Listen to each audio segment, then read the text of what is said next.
assim, nessa polarização toda, de vez em quando a coisa está muito acirrada, eu coloco a frase de Jory Effendi, que fala que o que está acontecendo com a humanidade é um problema espiritual, né? E A, que, a razão de tudo, ela é espiritual, né? Então, não é desse jeito que a gente vai resolver, né? Do jeito que está acontecendo, que a gente vai resolver, eu né? conversando com um amigo, ele me deu uma verdadeira aula de como é que funciona o Congresso, como é que funcionam as comissões dentro do Congresso, como é que o deputado age, que o senador manda, que não sei o quê. Ele estava me mostrando algumas coisas, na opinião dele, sobre como funciona. Aí Uhum. eu perguntei para ele por que, que nós elegemos as assembleias locais no dia 21 de abril. Ele não sabia. Eu falei, como você não sabe por que elege um dia 21 de abril? Ele falou, você sabe que eu nunca me preocupei com isso? Então, é esse tipo de preocupação que os barrais deveriam ter. Como é que Uhum. funciona a nossa administração? Olha a consulta. Consulta é o maior instrumento que Deus nos deu para a resolução de conflito. E é tão Consulta como difícil, método né? de escolha, Resolução de como método conflito. de resolução. E a gente não preocupa com isso, fica preocupado, e todo mundo sabe que a gente está vivendo esses dois processos, um Uhum. processo de construção e outro de De desconstrução. destruição. É. Nós Uhum. estamos muito mais preocupados com essa desconstrução do que com a construção. Vamos nos preocupar Exatamente. com a consulta, vamos preocupar como é que eu posso apoiar a nossa Assembleia Nacional, como é que eu posso apoiar os conselheiros através dos membros do Corpo Auxiliar, dos seus ajudantes.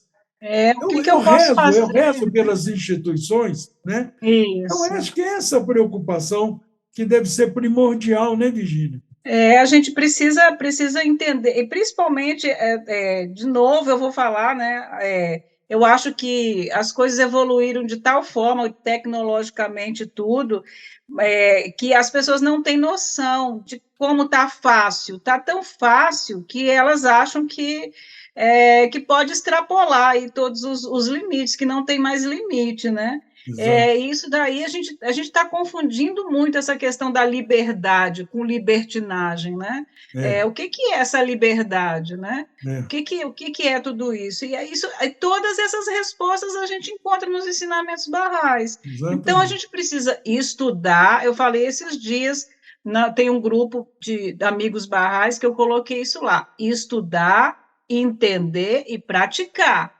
Não adianta a gente ter todas as teorias, todos os textos, os ensinamentos barrais, se a gente não coloca eles em prática. E o que está lá? O que Abdu'l-Bahá manda? O que todo mundo, o que ele disse que ele, se ele pudesse, ele ia viajar muito mais do que ele viajou? O que a gente está fazendo que a gente pode? A gente pode, é muito fácil. Quarta-feira eu vou sair daqui, vou para Recife e volto no mesmo dia. As estradas estão ótimas, tudo acontece com muita facilidade. Posso pegar um avião, a passagem de avião é acessível, quer dizer, agora está cara, mas já foi muito mais acessível. Então, está tudo muito fácil. Vamos embora, minha gente, vamos espalhar essa mensagem, porque aí estão todas as soluções. Então, E é muito mais eu fácil, acho que né, do que enquanto tem era, tempo, né, Virgínia? Enquanto tem enquanto tempo, tem porque pode chegar tempo. uma hora. Essa pandemia, para mim, pessoalmente, foi um alerta desse tamanhozinho com relação às grandes calamidades que a gente lê em todas as escrituras que vai Horrores, acontecer. horrores inimagináveis. Inimagináveis, horrores Nem inimagináveis. começou, nem Isso. Então, quer começou. dizer, vamos aproveitar a oportunidade que a gente tem, que a gente está tendo, e divulgar realmente é o remédio que a humanidade está precisando. Mas você chegou uma hora lá que você começou a falar sobre quando você chegou em Recife, aí você morou na casa lá do professor Vicente, eu acho, né? Aham. Depois você foi para uma pensão. Na pensão eu entrei na sua vida, né? Eita, você entrou na minha vida e não saiu mais, não foi? Muitas histórias. Graças a Eu Deus. morei, eu morei com os aprendizados da vida, né? Eu morei com algumas estudantes. Naquela época a gente tinha assim apartamentos. O pessoal vinha muito, principalmente do Ceará para Recife. E aí juntava família, primas, irmãs, montavam um apartamento que era mantido pela família e moravam juntas e todo mundo estudava. E aí o professor Vicente era cearense, ele conseguiu, me indicou para uma desse grupo de moças e eu fui morar com elas. E aí, o que aconteceu? Como que eu cheguei no pensionato? Tudo isso é prova, viu, gente? Muito ingênua, muito boba, né? Eu trabalhava numa empresa, né? Eu trabalhava tudo, e aí uma pessoa daquela empresa, uma moça, ficou muito minha amiga, me convidou para ir morar com ela. Então, eu falei, duas é melhor do que uma porção, né? Eu era a única que trabalhava, né? Todas eram estudantes, tinha algumas coisas assim que eram diferentes de comportamento, e eu resolvi ir morar com essa pessoa, só que essa pessoa me usou, né? Ela, naquela época, ainda tinha isso, tinha um caso com um homem casado da empresa, e ela usou esse apartamento, essa ida minha para o apartamento, para ficar se encontrando com esse homem. E aí eu quase entrei em desespero. Olha aí a questão do exemplo. Olha onde eu fui me meter. Hoje em dia é tudo muito natural, né? Entre aspas. Mas ali era muito complicado. Eu era uma moça sozinha que estava Solteira. lá falando de uma religião, ensinando coisas a respeito de uma religião diferente, como todo mundo falava, o que é isso, né? E de repente eu estou morando com uma moça que está assim, usando o apartamento que a gente mora para se encontrar com um amante, um homem casado. Nesse meio tempo, ela simplesmente sumiu, o aluguel do apartamento era no meu nome, e teve uma cheia em Recife, que chegou, era uma casa embaixo e o apartamento era em cima. 1000 provas, né? Mas tive muita ajuda, principalmente Cheia para aqueles quem não sabe, é uma inundação. Uma enchente que destruía tudo lá em Recife, anos 70. E aí, o que aconteceu? Daí é que eu fui parar no pensionato, porque não tinha mais vaga com as meninas, não pude morar lá. E aí fui parar num pensionato. O que era um pensionato? Se alguém não sabe, né? Porque os jovens talvez não saibam, era uma casa, uma dona tinha a alimentação e tinha vários quartos, cada quarto morava um estudante, 2 ou 3, né? Então, fomos morar num pensionato de Dona Sônia, que também já não está mais entre nós.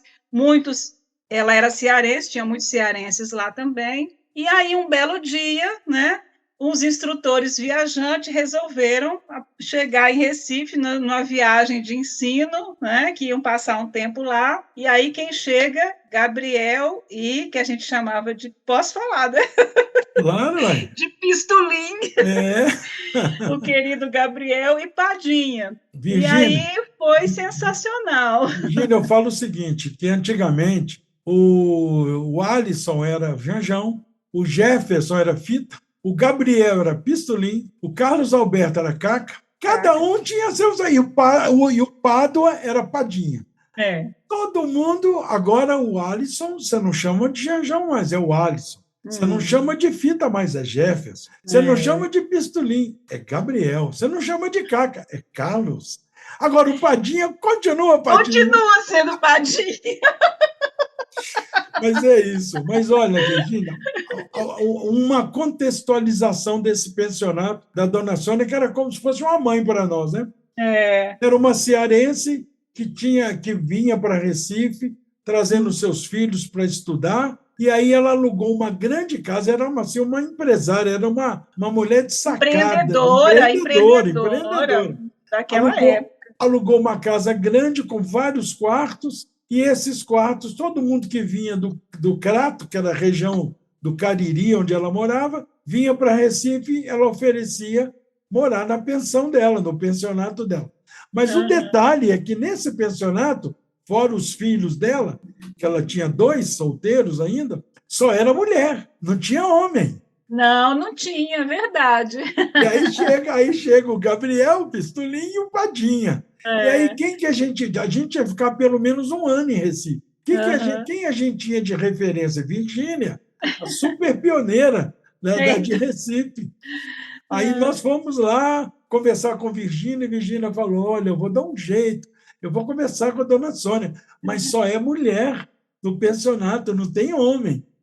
Aí Virgínia, ela dourou a pílula, falou que nós éramos quase santos, E a dona Sônia aceitou, falou: vou fazer uma experiência de um mês. Se vocês comportarem direitinho, pode ficar. E aí acho que nós comportamos e ficamos, né, É. Virgínia? Pois é, e teve declaração lá, Rita mesmo, né? Declaração. Uma Olha, barraca. teve um fato no pensionato que outro dia também, num desses podcasts, num desses episódios, eu contei. Naquela época, hoje que chama de reunião devocional, era oração matinal. É, Tinha reuniões semanais de orações matinais. A gente reunia de manhã, eu lembro que era de 6 às 8 da manhã. A gente reunia, fazia oração, blá, blá, blá, e aí nós propusemos a dona Sônia. Depois que a gente já estava lá há algum tempo, Virgínia já, graças a Deus, era uma menina exemplar, dona Sônia gostava muito dela, sabia que Bahá'í era gente boa, igual Virgínia. Então, a gente já tinha assim, um know-how a ser mantido, né?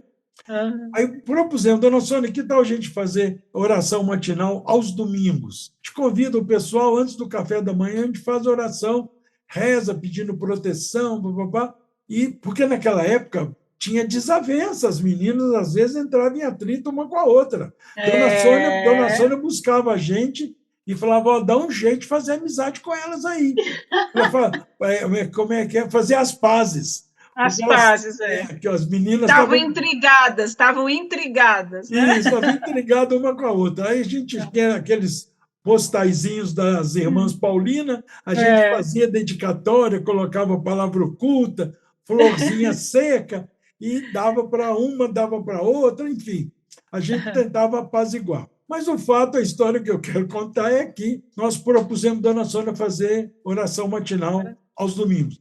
Dona Sônia adorou a história, vamos rezar assim, convidou todo mundo, quase que não aparecia ninguém. Virgínia, Gabriel, eu e mais um ou dois, às vezes o Assis, que era um dos filhos dela, Assis, ou o Jorge, que era o outro filho, aham. aparecia porque era no chicote, né? Que ela tirava da cama e falava que estava na hora de rezar. E aí não aparecia, não aparecia. O que Dona Sônia fez? Avisou, um dos dias do almoço, estava todo mundo à mesa, sentado, porque era uma mesa grande. Ela falava: a partir dessa semana, quem não vier para a reunião, para a oração matinal, não toma café. Aí, pelo amor de Deus, dona Sônia, chamando dona Sônia no campo, dona Sônia, não pode ser assim, obrigado, não. Falou: aqui quem manda sou eu. Se Eita, não vier para rezar, não toma café. Aí, eita. a Ai, reunião devocional era cheia de gente, meu Deus do céu. muita história louca, meu Deus. É o que eu lembro dessa época era vocês cansados de andar, aí Gabriel conversando com você e você ficava balançando o pé para ele não perceber que você tinha dormido, ele falando sozinho lá, você. Ai, Eita, meu Deus do céu. Nós muita fomos uma. história boa, Paty. Teve uma história, teve uma que eu conto aqui, meu Deus do céu, os meninos morrem de rir. Tinha muitos jovens, né? Todos praticamente eram jovens estudantes, É, mas tinha todos. até meninas. Tinha uma, como é que era o nome dela? Uma que era estudante de medicina, muito bonita. Ah, eu não lembro o nome dela, não, mas eu lembro dela porque quando eu tive hepatite, ela queria me levar para o hospital para ficar lá na quarentena do hospital, que Isso. ela fazia residência. E até outro dia eu lembrava o nome dela, mas era uma menina muito bonita. E nós fomos uma vez, teve um dia sagrado Bahá'í, e foi no apartamento dessa família Granfá, que Virgínia lembrou, foram de pioneiros para Recife. E era um apartamento muito grande, muito bonito, e foi a pensão quase que inteira. Nós fomos Foi. de ônibus. Acho que eu tenho foto disso, viu? Ah, então manda para mim, Virgínia. Mas aí nós fomos essa turma toda da pensão e lotou, e foi uma festa muito bonita, não lembro que dia sagrado foi. O fato é que voltamos aí naquela noite, todo mundo voltando, muito alegre. Porque imagina como é que a gente volta de reuniões barrais. A gente volta, né, muito alegre e tal. Aí eu falei: dona Sônia, hoje eu vou. Ah, porque a Jane, o nome dela era Jane! Jane. A Jane era cardiologista, ela era estudante de medicina e ela fazia cardiologia, residência. Aí falei: É. dona Sônia, hoje não tem jeito, hoje eu vou passar mal do coração, para a Jane me atender. Ela falou, não faz isso, pelo amor de Deus, não brinca com essas coisas. Eu falei, dona Sônia, hoje não vai ter jeito. E Jorge, o filho dela, morria de rir, Padinha, muito sem vergonha. E eu falei, não, dona Sônia, hoje não tem jeito, não, eu vou resistir, eu vou passar a mão do coração para a Jane me socorrer. E passei. Cheguei na sala, todo mundo ficou na sala ali conversando. Eu falei, estou sentindo um aperto aqui no peito, não sei, Jane, estou sentindo um negócio aqui no peito. Ela falou, como assim no peito, sentindo um negócio? Aí eu escornei assim na poltrona. Jane, deita, sai, tirou todo mundo da poltrona, me deitou na poltrona, me deu 2 socão no peito. Perfeito. E aí eu perdi a fala no segundo, foi pum e pum. Aí dona Sônia era a única que ria, porque ela sabia que eu não estava passando mal, né? Aí dona Sônia morria de rir, bem feito. Aí, Jane, que isso, dona Sônia? Está passando mal, o menino está passando mal. Danada, Jane, isso é sem vergonha, Jane. Ai, meu Deus do céu, que loucura, meu Deus, como a gente era doido, meu Deus do céu. E aí o pessoal... Ai, mas eram os loucos espirituais, como diria Sérgio, né? Realmente, muita história, mas assim, muita gente pergunta às vezes, se você pudesse voltar atrás, né? O que você faria diferente? Nada. Eu era uma pessoa que buscava. Eu sabia que alguma coisa diferente tinha que existir, né? Que tinha que ter alguma coisa, a revelação progressiva, essa explicação que a Fé Bahá'í dá, que a gente comprova pela história, né? Ela é fantástica, ela esclarece qualquer preconceito que as pessoas têm. Exato. Ninguém pode negar a revelação progressiva, né? Ninguém pode negar. Né? É uma coisa assim muito sensata, né? Exatamente, e comprovada pela história, por tudo isso daí, né? Então, tem que ter uma evolução, como tudo evolui, né? E aí volta os jovens de novo, né, Padinha? Espero que você traga aqui muitos jovens com histórias inspiradoras, né? Eu tenho certeza que tem, a gente tem aí uma juventude fantástica, fazendo coisas incríveis, ensinando, mas tem muita gente mais que precisa entender que é a gente que tem que fazer isso. Nós somos os instrumentos, como você disse, né? É a gente que tem que sair por aí e levar esses ensinamentos e viver de acordo com eles para dar o exemplo, né? Para ver que é possível, né? Isso mesmo. Quando você falou, se voltasse atrás, faria tudo de novo, dentro desse mesmo espírito, a gente não quer fazer diferente. Mas, assim, com a experiência que a gente tem hoje, se voltasse 50 anos atrás, eu acho que faria quase tudo diferente, mas no sentido de que agora eu tenho a experiência que eu não tinha 50 anos atrás. Sim, né? Então, quer dizer, eu acho que eu faria melhor do que eu fiz. Com certeza. Mas por isso, talvez, ouvindo as suas histórias, ouvindo a sua experiência, quem não passou pelo que você passou, e não vai passar, porque agora a vida é outra. É outra. Né? Então, pode aprender com a sua experiência sem sofrer o que você sofreu, sem passar o aperto que você passou.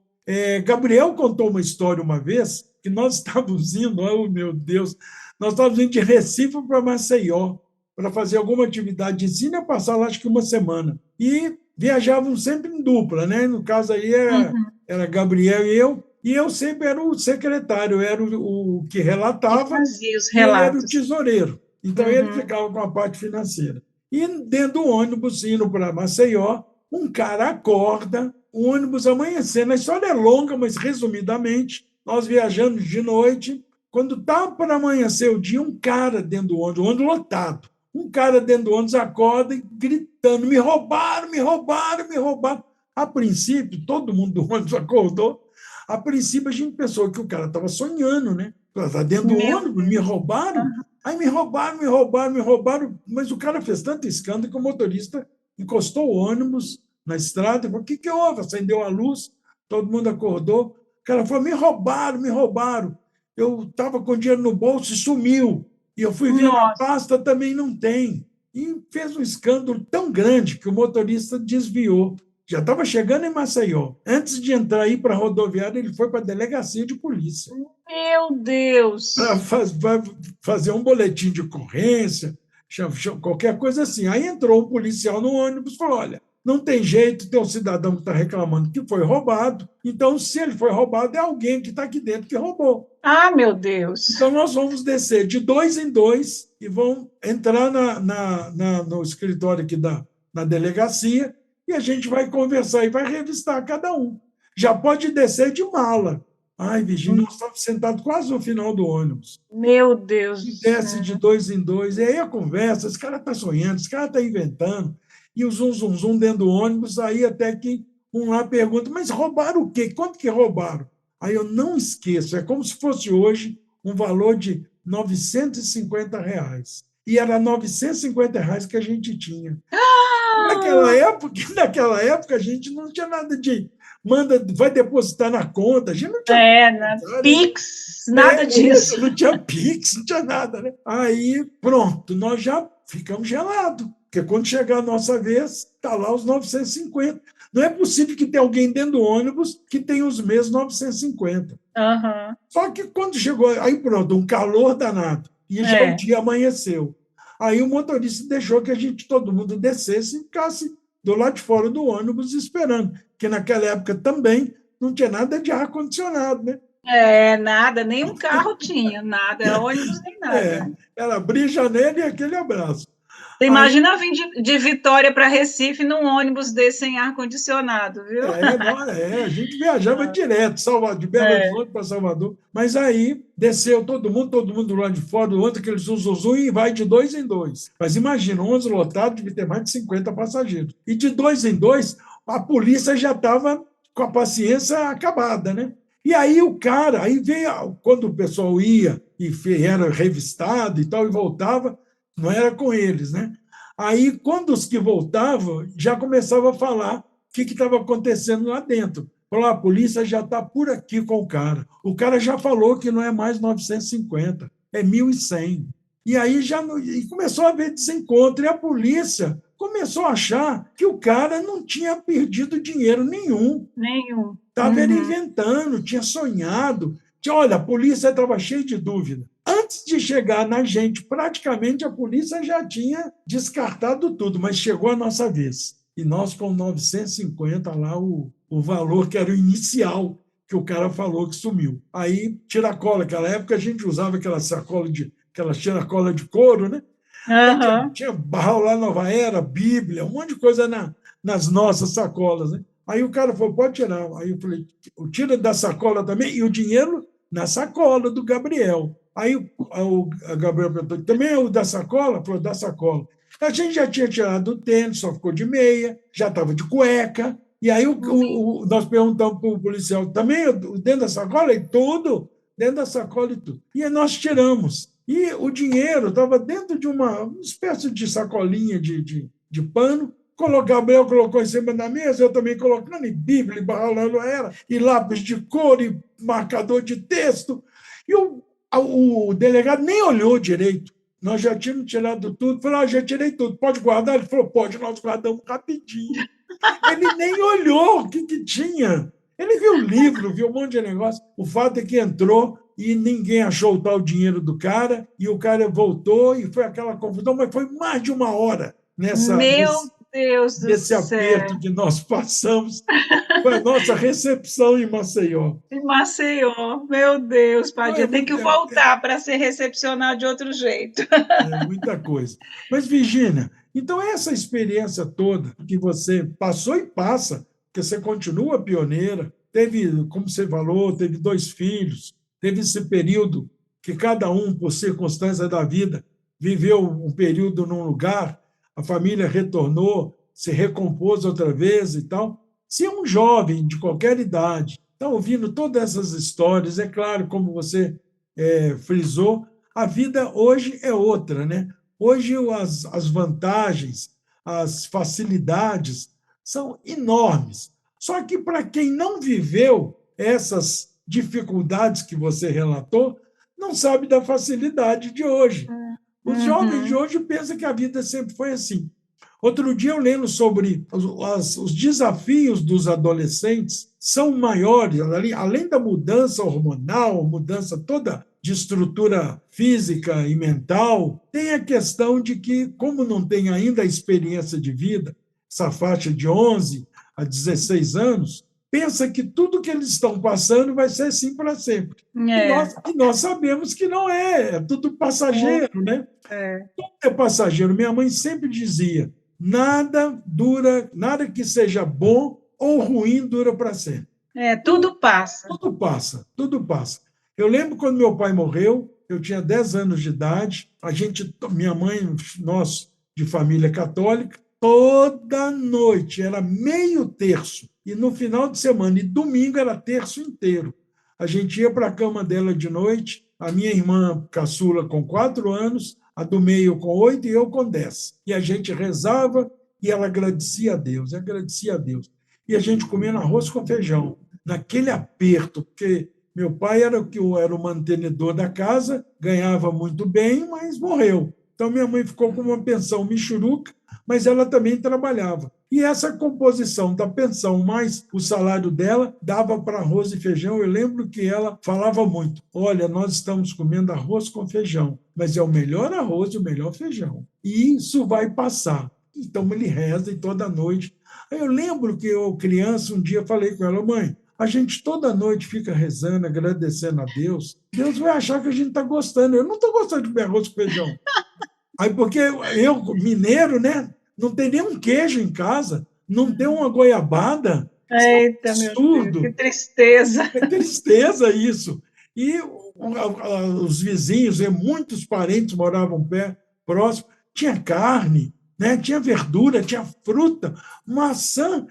Parecia que eu só via maçã em filme na casa de outras pessoas. Aí eu falava, verdade, passei por isso. Esse negócio da gente ficar rezando toda noite e agradecendo, eu falei, Deus vai achar que a gente está gostando, e eu não estou. Ela falou, não, meu filho, nós estamos rezando, agradecendo a Deus que a mamãe tem saúde para poder trabalhar e ter pelo menos arroz com feijão. Mas você pode ter certeza que um dia nós vamos comer muito melhor do que arroz com feijão. Nós estamos rezando para a gente não comer pior do que arroz com feijão.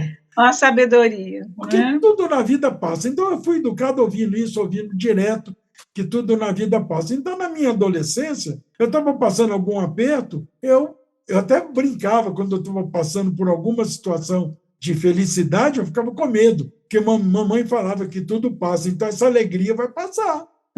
Vai vir alguma tristeza, eu já ficava cabreiro, né? Crise e vitória.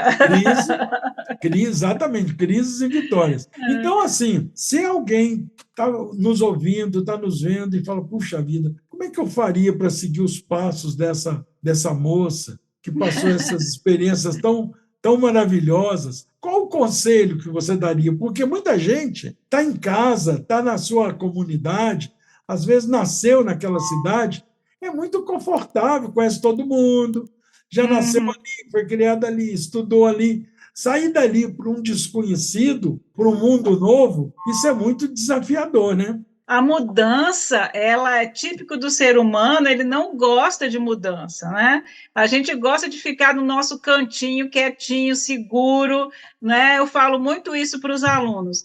Mas, assim, a minha vida, eu inclusive dei um treinamento outro dia sobre a gestão de mudanças para o pessoal da educação, aí eu comecei falando das mudanças da minha vida. Então, só em Recife eu morei em 7 lugares, né? Então, o que eu posso dizer para essas pessoas, principalmente os jovens, é que não tenham medo de mudar, porque teve um pensador, Heráclito, que ele viveu muitos anos antes de Cristo, e que ele disse que a única coisa certa que a gente tem na vida é a mudança. Então, muda tudo a todo momento. Então, e o tempo também é uma coisa que esse momento que a gente vive, as pessoas falam, o tempo, eu não tenho tempo, eu não tenho tempo. Não sejam tão rigorosos com isso daí. Se você parar um ano a sua faculdade para sair para o pioneirismo, não vai fazer diferença. Aliás, vai fazer muita diferença. Você pode ter feito a diferença na vida de muitas pessoas que ainda não sabem que os ensinamentos barrais estão aí, né, como esse remédio para curar a humanidade. Então, eu sempre digo que não tenham medo da mudança, porque é muito legal quando a gente conhece outras culturas, outros modos de viver, a gente valoriza a diversidade, valoriza a diferença. Eu li um artigo científico de um biólogo que comprovou que se a gente fosse igual, a gente não existia mais vida humana na Terra. A gente só existe porque a gente é diferente, né? E quando eu entrei no mestrado, a primeira aula, a professora também de biologia, que era um mestrado sobre desenvolvimento sustentável, ela provou para a gente que esse planeta não precisa do ser humano. A gente está aqui muitas vezes destruindo, que as plantas, o meio ambiente, ele sobrevive sem a gente. Regenera. Então, olha a importância que a gente tem, quem somos nós, que privilégio que a gente tem de ter essa vida. E o que a gente está fazendo com esse mundo? Como que a gente está usando esse privilégio que a gente tem? Se destruindo, fazendo guerra, fazendo confusão, desunião, né?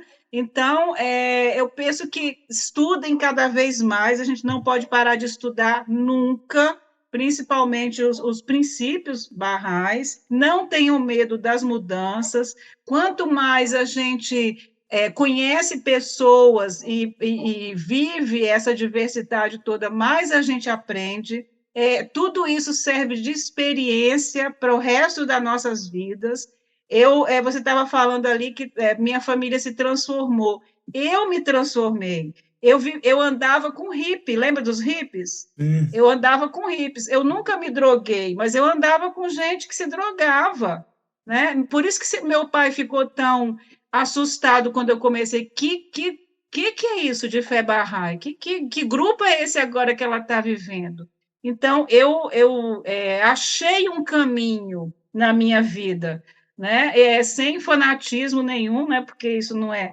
Sim. Como teria sido a minha vida se eu não tivesse encontrado a fé Bahá'í? Muitas vezes eu me pergunto como tudo isso fez com que transformasse muita coisa ao meu redor. Como ainda eu consigo, falando da fé ou alguma frase de Bahá'u'lláh, eu dou uma disciplina de comunicação que quando eu começo a falar sobre comunicação, eu falo de uma língua bondosa e radiante, é o ímã do coração dos homens.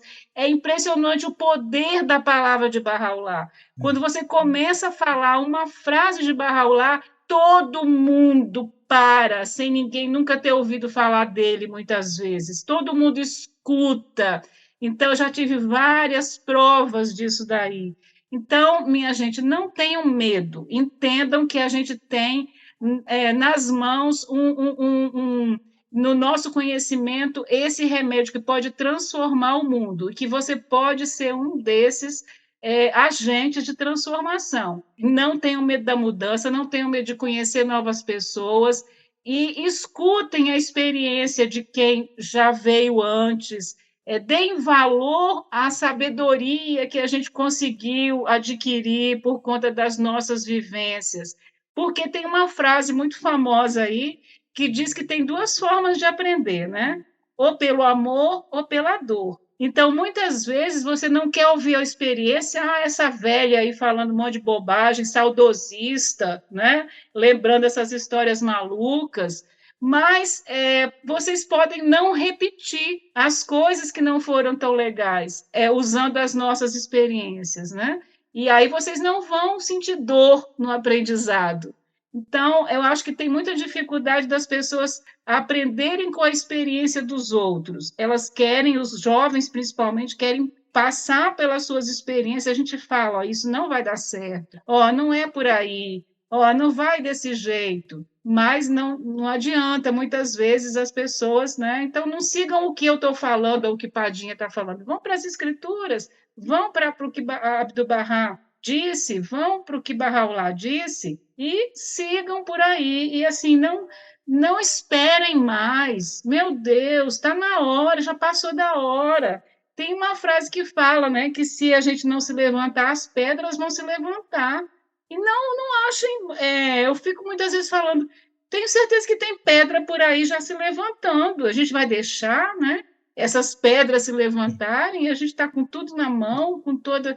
Então, é isso que eu penso, sabe? Eu gostaria muito de poder fazer mais, de andar mais, de fazer mais, mas eu também tenho uma limitação na minha vida, que é meu filho, que você sabe, eu tenho meu filho mais velho, para quem não sabe, né? Ele tem uma deficiência intelectual, ele já vai fazer 39 anos, e assim, a gente já tem meu marido que fica com ele e tudo, mas é muito difícil, né? Eu não tenho tanta facilidade de sair, de ir, por exemplo, por mim eu morava 2 anos em cada lugar, tá? Mas não é tão fácil assim. Mas o jovem que não tem ainda compromisso, que está aí disponível, que tem um gás, que tem energia, vão-se embora, vão conhecer os índios das aldeias, vão ensinar eles, é maravilhoso, já ensinei em Águas Belas, nos funiôs aqui em Pernambuco, né? Até hoje eu tenho contato com eles, vão para cidades menores, muita gente precisando, se acabando aí de bebida alcoólica no jogo, porque não tem um direcionamento, não tem uma base. Então, é isso que eu penso, sabe? Eu acho que os jovens estão perdendo tempo, poderiam estar por aí adquirindo experiências maravilhosas de vida que não iam se arrepender. Exatamente. Eu acho que maravilha essas suas palavras. E eu acho que uma coisa que está ao alcance de todos nós é ensinar, que nós já falamos bastante através do exemplo, mas é possível a gente ensinar em qualquer situação. Uhum. Eu só não ensino a fé para quem é um desconhecido no supermercado quando eu não estou com vontade.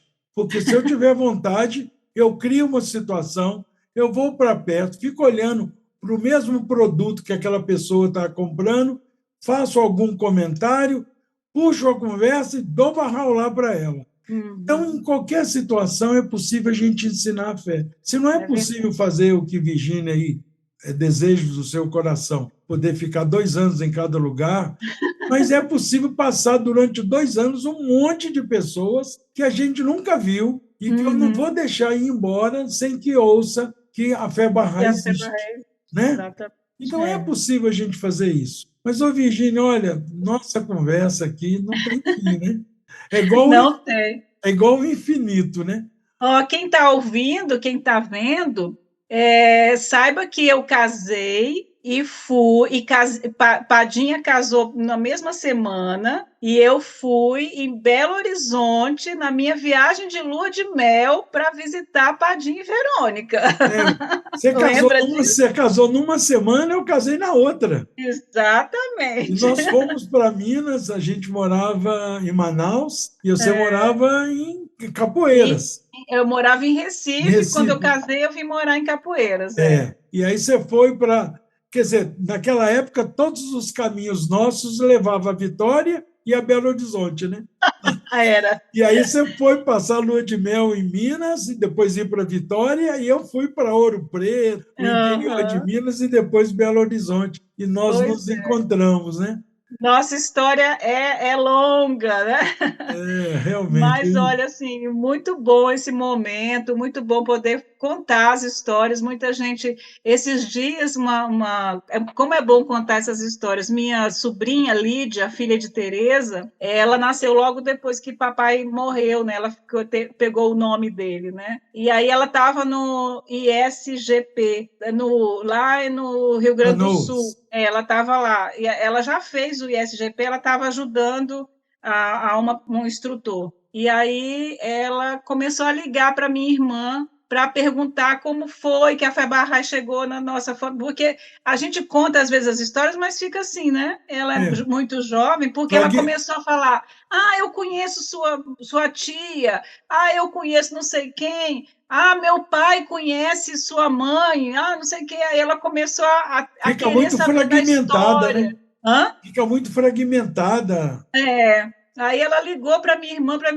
perguntar, à minha irmã como minha mãe e meu pai foram para parar na sede Bahá'í de Vila Velha, que ela não lembrava mais como é que tinha sido essa história. Então é muito bom quando a gente resgata essas histórias, né? Eu acho que a contextualização é uma forma fantástica da gente entender as É, coisas. é, Então, entendam com essa contextualização que a gente fez aqui hoje, né? Como vocês estão aí num momento fantástico de poder falar, eu vou trabalhar pela paz universal, eu vou tudo, é tudo. fazer isso daí. É. Eu acho que então tem que falar com ela para se inscrever no canal Uma Graça de Podcast, que agora ela vai Sim, saber um pouco mais detalhado como é que foi o surgimento dela, pois é. porque é Vou isso dizer, mesmo. vou divulgar.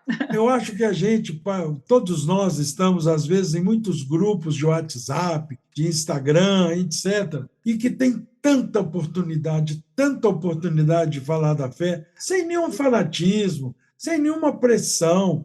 Naturalmente, o pessoal está sedento, o mundo está doente, a gente tem os remédios. É como aquele médico. Quando a gente chega no médico, o que o médico fala? O que você sente? Eu lembro, tem até uma piada que a dona fala: se eu soubesse o que eu sinto, eu não tinha vindo aqui, né?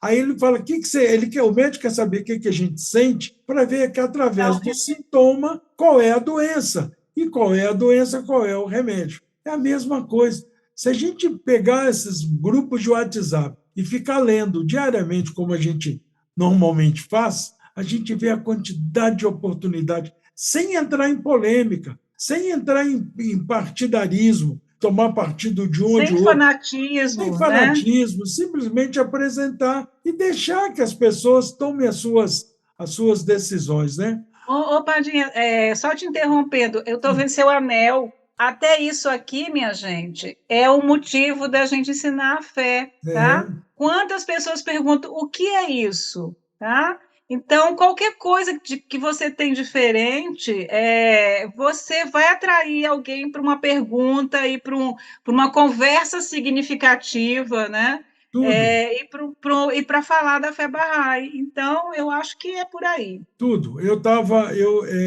Eu volta e meia conto essa história porque é uma história que ilustra perfeitamente esse momento. Eu estava na casa de uma família Bahá'í aqui em Mojimirim, com nós, as famílias reunidas e tal, aqui na vizinhança, fazendo uma atividade, e aí no bate-papo eu falei que era possível, em qualquer circunstância, a gente falar de Bahá'u'lláh. Aí uma Bahá'í falou: ah, não, qualquer não. Falei: qualquer, fala uma aí que eu te falo. Ela falou: não, mas assim, pode ser para você, mas para mim não, não é possível. Eu falei: toda circunstância dá para você levar a pessoa para um outro caminho e apresentar Bahá'u'lláh. Era isso que meu pai fazia, viu?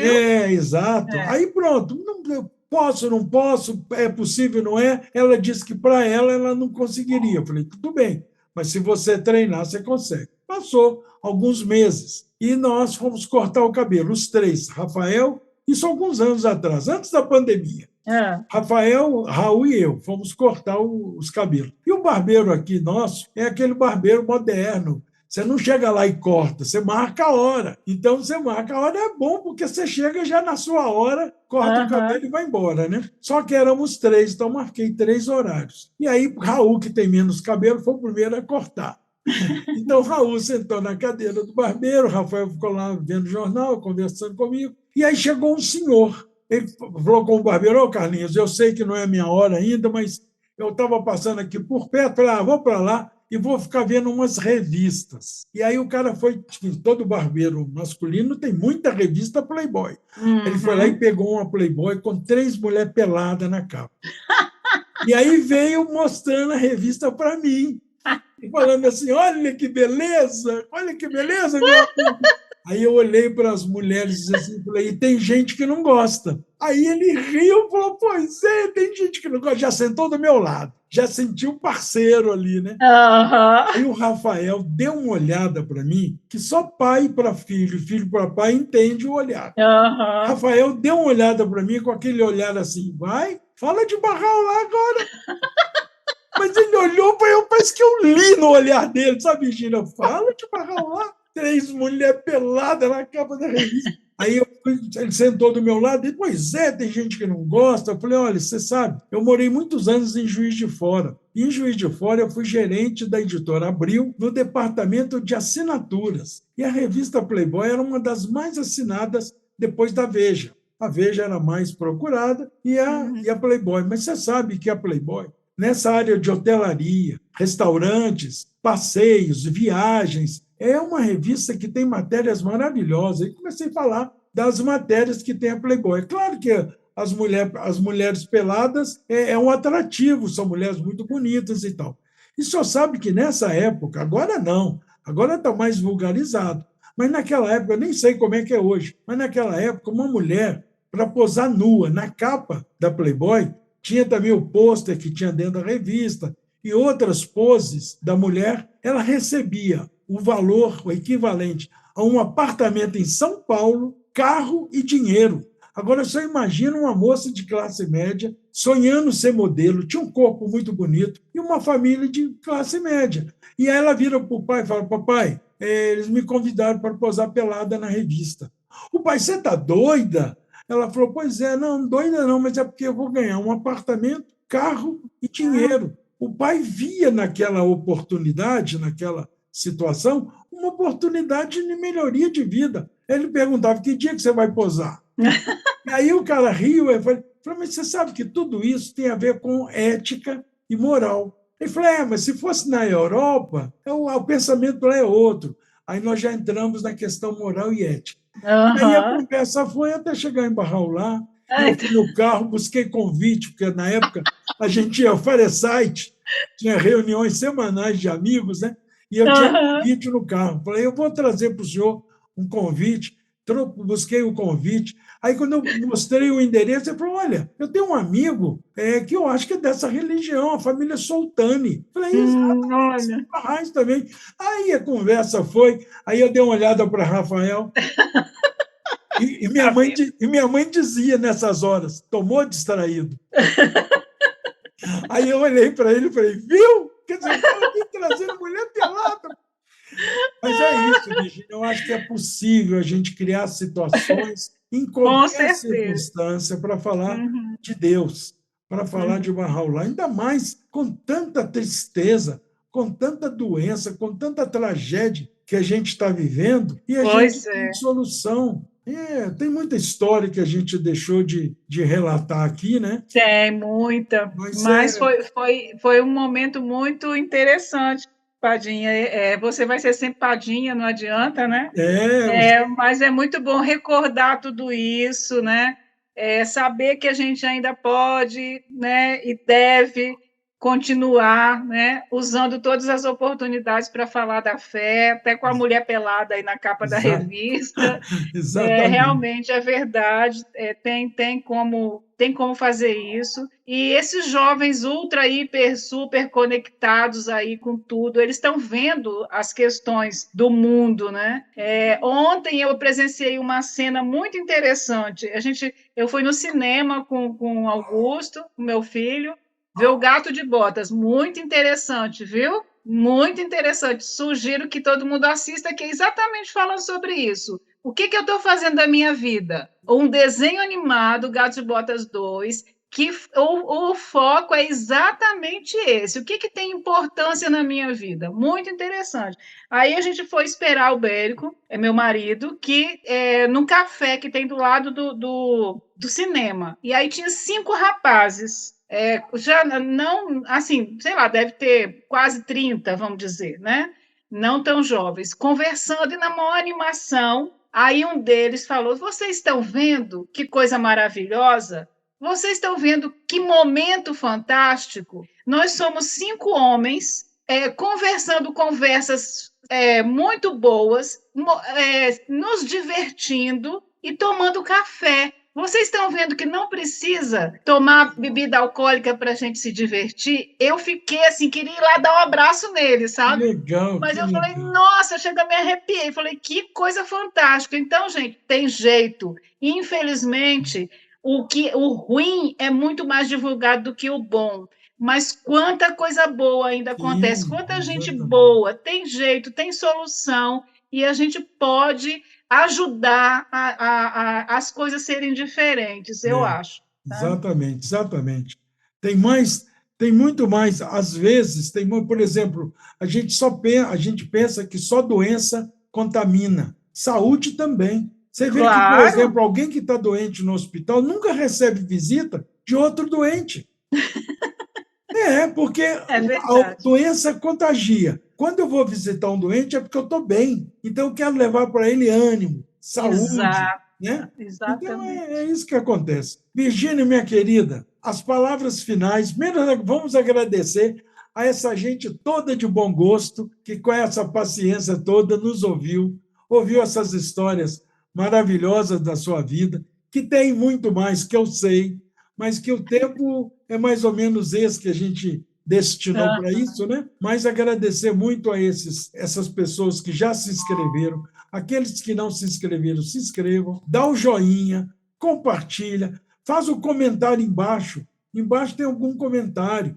Manda alguma coisa para a Virgínia, para dizer o que pensou sobre todas essas experiências que ela tão alegremente compartilhou conosco e divulgue, né? Que quanto mais divulgar esse trabalho nosso, maior vai ser a possibilidade da gente dar continuidade. Então, as palavras, como no início, nós não apresentamos a convidada. No final, também, a gente não despede, só um beijo no coração, mas as palavras finais são suas. Fica à vontade, Virgínia. oh, minha gente, olha, isso daqui, né, essa iniciativa de Padinha, é uma forma de ensino da fé. Então, quanto mais a gente divulgar, né, esse canal, isso daí que está sendo feito, mais a fé Bahá'í também vai ser divulgada, né?